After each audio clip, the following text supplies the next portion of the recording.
విక్రమ్ కృష్ణ రాధ వాళ్ళ నాన్న గురించి ఎంక్వైరీ చేస్తూ ఉంటాడు. అలా చేస్తూ ఉండగా ఇంతలో ఒక రౌడీ అయితే పట్టుబడతాడు. దాంతో అక్కడ ఉన్న విక్రమ్ అయితే ఆ రౌడీని చితగ్గొట్టి చెప్పరా నీ వెనక ఉన్నది ఎవరు అని చెప్పి అడుగుతాడు. దాంతో ఆ రౌడీ అయితే ఆ దరువులు తినలేక నా వెనక ఉన్నది భవానీ శంకర్ అని చెప్పి అంటాడు. ఆ మాట వినగానే విక్రమ్ వెంటనే వాడిని కాలర్ పట్టుకొని ఈడ్చుకొని వస్తూ భవానీ శంకర్ కాళ్ళ దగ్గర పడేస్తాడు. దాంతో అక్కడ ఉన్న విక్రమ్ కృష్ణ అయితే వెంటనే భవానీ శంకర్ని చూసి తన రివాల్వర్ని తీస్తాడు. అది చూసి అక్కడే ఉన్న భవానీ కృష్ణ ఒక్కసారిగా షాక్ అయ్యి అలా ఉండిపోతాడు.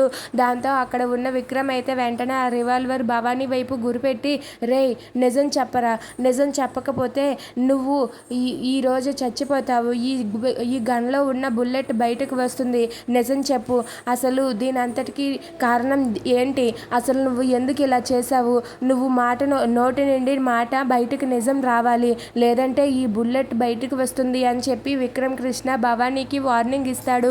దాంతో భవానీ ఒక్కసారిగా షాక్ అయ్యి అలా ఉండిపోతాడు. ఏంటిది, అసలు వీడికి నిజం ఎలా తెలిసింది అని చెప్పి భవానీ అయితే కంగారు పడుతూ ఉంటాడు. దాంతో విక్రమ్ అయితే నిజం చెబుతావా లేదా, నోటి నుండి వచ్చే మాట నిజమే అవ్వాలి, అది కానీ అబద్ధం అయ్యిందా ఈ బుల్లెట్ బయటకు వస్తుంది అని చెప్పి విక్రమ్ అంటాడు. ఆ మాట వినగానే అక్కడ ఉన్న భవానీ అయితే ఒక్కసారిగా షాక్ అయ్యి అలా ఉండిపోతాడు.